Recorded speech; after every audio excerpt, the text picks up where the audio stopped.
श्रीमद् भागवत गीता द्वितीय अध्याय। संजय बोले, उस प्रकार करुणा से व्याप्त और आंसुओं से पूर्ण तथा व्याकुल नेत्रों वाले शोक युक्त उस अर्जुन के प्रति भगवान मधुसूदन ने यह वचन कहा। श्री भगवान बोले, हे अर्जुन, तुझे इस असमय में यह मोह किस हेतु प्राप्त हुआ है? क्योंकि न तो यह श्रेष्ठ पुरुषों द्वारा आचरित है और न स्वर्ग को देने वाला है, न ही कीर्ति को करने वाला ही है। इसलिए हे अर्जुन, नपुंसकता को मत प्राप्त हो, तुझ में यह उचित नहीं जान पड़ती। हे परम तप, हृदय की तुच्छ दुर्बलता को त्याग कर युद्ध के लिए खड़ा हो जा। अर्जुन बोले, हे मधुसूदन, मैं रणभूमि में किस प्रकार बाणों से भीष्म पितामह और द्रोणाचार्य के विरुद्ध लड़ूंगा? क्योंकि हे अरिसूदन, वे दोनों ही मेरे पूजनीय हैं। इसलिए हे इन महानुभाव गुरुजनों को मैं न मारकर इस लोक में भिक्षा का अन्न भी खाना कल्याणकारक नहीं समझता हूँ, क्योंकि गुरुजनों को मारकर भी इस लोक में रुधिर से सने हुए अर्थ और काम रूप भोगों को ही तो भोगूंगा।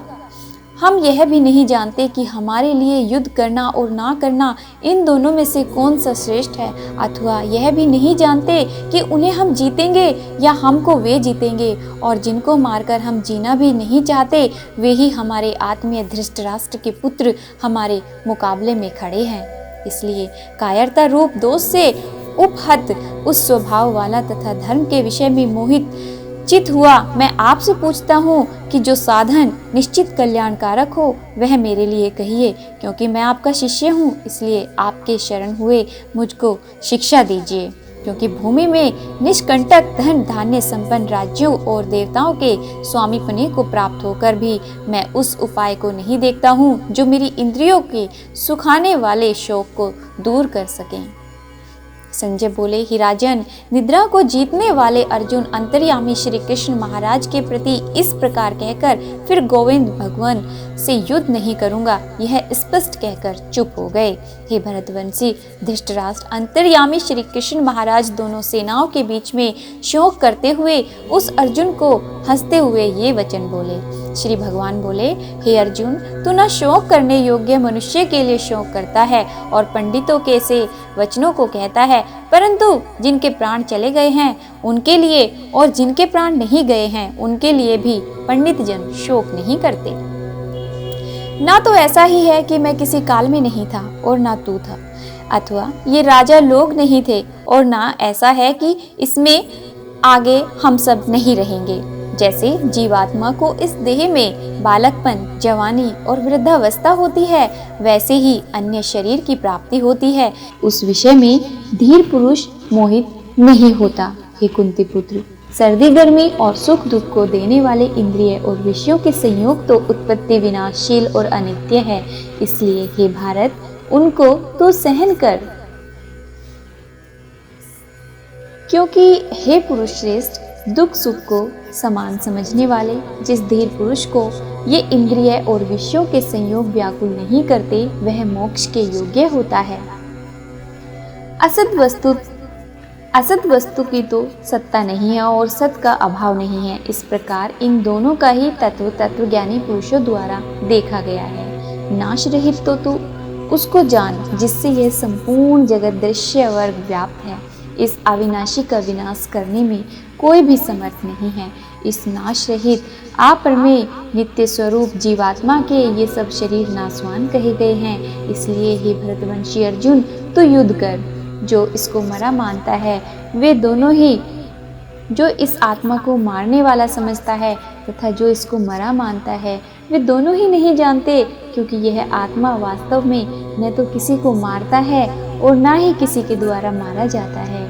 यह आत्मा किसी काल में भी ना तो जन्मता है और ना ही मरता है, तथा यह उत्पन्न होकर फिर होने वाला ही है, क्योंकि यह अजन्मा, नित्य, सनातन और पुरातन है। शरीर के मारे जाने पर भी यह नहीं मारा जाता।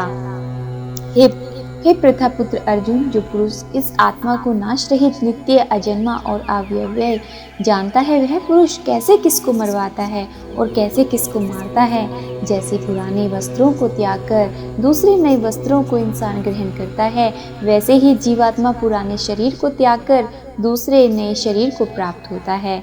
इस आत्मा को शस्त्र नहीं काट सकते, इसको आग नहीं जला सकती, इसको जल नहीं गला सकता और वायु नहीं सुखा सकती, क्योंकि यह आत्मा अच्छेद है, यह आत्मा अदाह्य है, अक्लेद्य है और निसंदेह अशोष्य है, तथा यह आत्मा नित्य, सर्वव्यापी, अचल स्थिर रहने वाला और सनातन है। यह आत्मा अव्यक्त है, यह आत्मा अचिंतनीय है और यह आत्मा विकार रहित कहा जाता है। इससे हे अर्जुन, इस आत्मा को उपयुक्त प्रकार से जानकर तू शोक करने योग्य नहीं है, अर्थात तुझे शोक करना उचित नहीं है।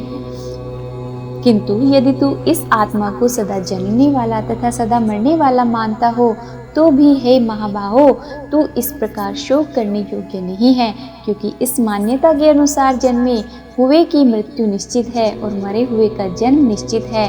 इससे भी इस उपाय वाले विषय में तू शोक करने योग्य नहीं है। हे अर्जुन, संपूर्ण प्राणी जन्म से पहले अप्रकट थे और मरने के बाद भी अप्रकट हो जाने वाले हैं, केवल बीच में ही प्रकट हैं। फिर ऐसी स्थिति में क्या शोक करना है? कोई एक महापुरुष ही इस आत्मा को आश्चर्य की भांति देखता है और वैसे ही दूसरा कोई महापुरुष ही इसके तत्व का आश्चर्य की भांति वर्णन करता है, तथा दूसरा कोई अधिकारी पुरुष ही इसे आश्चर्य की भांति सुनता है और कोई कोई तो सुनकर भी इसको नहीं जानता। हे अर्जुन, यह आत्मा सबके शरीर में सदा ही अवध्य है। इस कारण संपूर्ण प्राणियों के लिए तू शोक करने के योग्य नहीं है, तथा अपने धर्म को देखकर भी तू भय करने योग्य नहीं है, अर्थात तुझे भय नहीं करना चाहिए, क्योंकि क्षत्रिय के लिए धर्म युक्त युद्ध से बढ़कर दूसरा कोई कल्याणकारी कर्तव्य नहीं है। हे पार्थ, अपने आप प्राप्त हुए और खुले हुए स्वर्ग के द्वार रूप इस प्रकार के युद्ध को भाग्यवान क्षत्रिय लोग ही पाते हैं। किंतु यदि तू इस धर्म युद्ध को नहीं करेगा तो स्वधर्म और कीर्ति को खोकर पाप को प्राप्त होगा, तथा सब लोग तेरी बहुत काल तक रहने वाली अपकीर्ति का ही कथन करेंगे और माननीय पुरुष के लिए अपकीर्ति मरण से भी बढ़कर है। और जिनकी दृष्टि में तू पहले ही सम्मानित होकर अब लघुतकव प्राप्त होगा, वे महारथी लोग तुझे भय के कारण युद्ध से हटा हुआ मानेंगे। तेरे वैरी लोग तेरे सामर्थ्य की निंदा करते हुए तुझे बहुत से ना कहने योग्य वचन भी कहेंगे। उससे अधिक दुख और क्या होगा? या तो तू युद्ध में मारा जाकर स्वर्ग को प्राप्त होगा अथवा संग्राम में जीतकर पृथ्वी का राज्य भोगेगा। इस कारण हे अर्जुन, तू युद्ध के लिए निश्चय करके खड़ा हो जा। जय पराजय, लाभ हानि और सुख दुख को समान समझकर उसके बाद युद्ध के लिए तैयार हो जा। इस प्रकार युद्ध करने से तू पाप को प्राप्त नहीं होगा। हे पार्थ, यह बुद्धि तेरे लिए ज्ञान योग के विषय में कही गई और अब तू इसको कर्म योग के विषय में सुन। जिस बुद्धि से युक्त हुआ तो कर्मों के बंधन को भली भांति त्याग देगा, अर्थात सर्वथा नष्ट कर डालेगा। इस कर्म योग में आरंभ का अर्थात बीज का नाश नहीं है और उल्टा फल रूप दोष भी नहीं है, बल्कि इस कर्म योग का धर्म का थोड़ा सा भी साधन जन्म मृत्यु रूप महान भय से रक्षा कर लेता है। हे अर्जुन, इस कर्म योग में निश्चयात्मिका बुद्धि एक ही होती है, किंतु अस्थिर विचार वाले विवेकहीन सकाम मनुष्य की बुद्धियां निश्चय ही बहुत भेदों वाली और अनंत होती हैं। हे अर्जुन, जो भोगों में तन्मय हो रहे हैं, जो कर्म फल के प्रशंसक वेद वाक्यों में ही प्रीति रखते हैं, जिनकी बुद्धि में स्वर्ग ही परम प्राप्य वस्तु है और जो स्वर्ग से बढ़कर दूसरी कोई वस्तु ही नहीं है, ऐसा कहने वाले हैं, वे अविवेकी जन इस प्रकार की जिस पुष्पित अर्थात दिखाऊ शोभायुक्त वाणी को कहा करते हैं, जो कि जन्म रूप कर्म फल देने वाली एवं भोग तथा ऐश्वर्य की प्राप्ति के लिए नाना प्रकार की बहुत सी क्रियाओं का वर्णन करने वाली है। उस वाणी द्वारा जिनका चित्त हर लिया गया है, जो भोग और ऐश्वर्य में अत्यंत आसक्त हैं, उन पुरुषों की परमात्मा में निश्चय आत्म का बुद्धि नहीं होती। हे अर्जुन, वेद उपयुक्त प्रकार से तीनों गुणों के कार्य रूप समस्त भोगों एवं साधनों का प्रतिपादन करने वाले हैं, इसलिए तो उन भोगों व उनके साधनों में आसक्तिहीन, हर्ष, शोक आदि द्वंद्वों से रहित नित्य वस्तु परमात्मा में स्थित योग क्षेम को न चाहने वाला और स्वाधीन अंतःकरण वाला हो। सब ओर से परिपूर्ण जलाशय के प्राप्त हो जाने पर छोटे जलाशय में मनुष्य का जितना प्रयोजन रहता है, ब्रह्म को तत्व से जानने वाले ब्राह्मण का समस्त वेदों में उतना ही प्रयोजन रह जाता है। तेरा कर्म करने में ही अधिकार है, उसके फल में कभी नहीं। इसलिए तू कर्मों के फल का हेतु मत हो तथा तेरी कर्म न करने में आसक्ति न हो। हे धनंजय, तू आसक्ति को त्याग कर तथा सिद्धि और असिद्धि में समान बुद्धि वाला होकर योग में स्थित हुआ कर्तव्य कर्मों को कर। समत्व ही योग कहलाता है।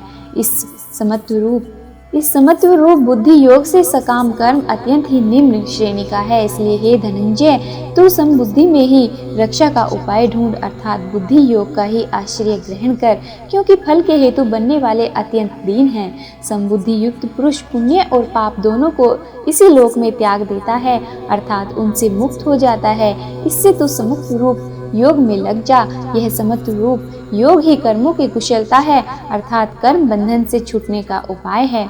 क्योंकि समबुद्धि से युक्त ज्ञानी जन कर्मों से उत्पन्न होने वाले फल को त्याग कर जन्म रूप बंधन से मुक्त हो निर्विकार परम पद को प्राप्त हो जाते हैं। जिस काल में तेरी बुद्धि मोह रूप दलदल को भली भांति पार कर जाएगी, उस समय तू सुने हुए और सुनने में आने वाले इस लोक और परलोक संबंधी सभी भागों से वैराग्य को प्राप्त हो जाएगा। भांति भांति के वचनों को सुनने से विचलित हुई तेरी बुद्धि जब परमात्मा में अचल और स्थित ठहर जाएगी, तब तू योग को प्राप्त हो जाएगा, अर्थात तेरा परमात्मा से नित्य संयोग हो जाएगा। अर्जुन बोले, हे केशव, समाधि में स्थित परमात्मा को प्राप्त हुए स्थिर बुद्धि पुरुष का क्या लक्षण है? वह स्थिर बुद्धि पुरुष कैसे बोलता है, कैसे बैठता है और कैसे चलता है?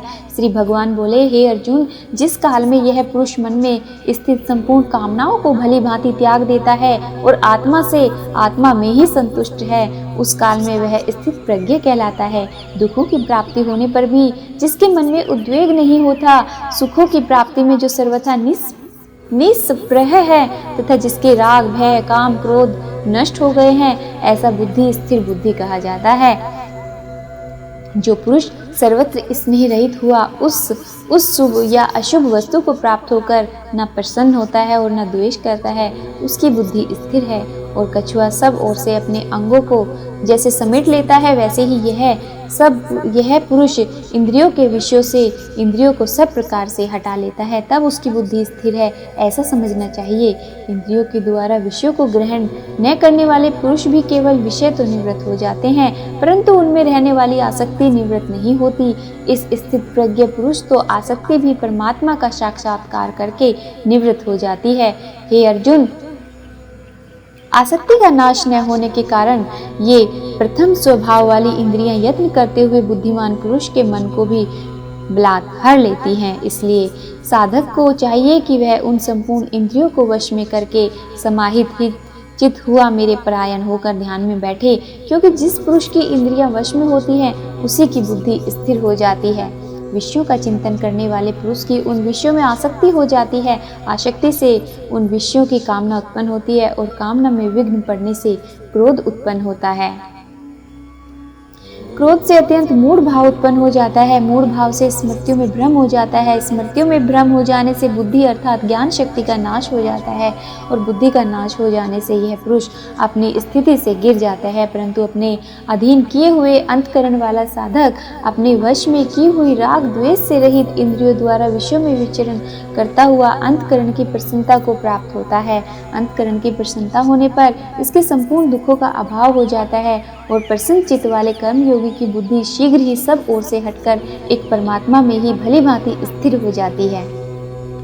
ना जीते हुए मन और इंद्रियों वाले पुरुष में निश्चयात्मिका बुद्धि नहीं होती और उस अयुक्त मनुष्य के अंतकरण में भावना भी नहीं होती तथा भावनाहीन मनुष्य को शांति नहीं मिलती और शांति रहित मनुष्य को सुख कैसे मिल सकता है? क्योंकि जैसे जल में चलने वाली नाव को वायु हर लेती है, वैसे ही विषयों में विचरती हुई इंद्रियों में से मन जिस इंद्रिय के साथ रहता है, वह एक ही इंद्रिय इस अयुक्त पुरुष की बुद्धि को हर लेती है। इसलिए हे महाबाहो, जिस पुरुष की इंद्रियां इंद्रियों के विषयों में सब प्रकार निग्रह की हुई हैं, उसी की बुद्धि स्थिर है। संपूर्ण प्राणियों के लिए जो रात्रि के समान है, उस नित्य ज्ञान स्वरूप परमानंद की प्राप्ति में स्थित प्रज्ञ योगी जागता है। और जिस नाशवान सांसारिक सुख की प्राप्ति में सब प्राणी जागते हैं, परमात्मा के तत्व को जानने वाले मुनि के लिए वह रात्रि के समान है। जैसे नाना नदियों के जल सब ओर से परिपूर्ण अचल प्रतिष्ठा वाले समुद्र में उसको विचलित ना करते हुए ही समा जाते हैं, वैसे ही सब भोग जिस स्थित प्रज्ञ पुरुष में किसी प्रकार का विकार उत्पन्न किए बिना ही समा जाते हैं, वही पुरुष परम शांति को प्राप्त होता है, भोगों को चाहने वाला नहीं। जो पुरुष संपूर्ण कामनाओं को त्याग कर ममता रहित, अहंकार रहित और स्पृहा रहित हुआ विचरता है, वही शांति को प्राप्त होता है, अर्थात वह शांति को प्राप्त है। हे अर्जुन, यह ब्रह्म को प्राप्त हुए पुरुष की स्थिति है। इसको प्राप्त होकर योगी कभी मोहित नहीं होता और अनंत काल में भी इसी ब्राह्मी स्थिति में स्थित होकर ब्रह्म आनंद को प्राप्त हो जाता है।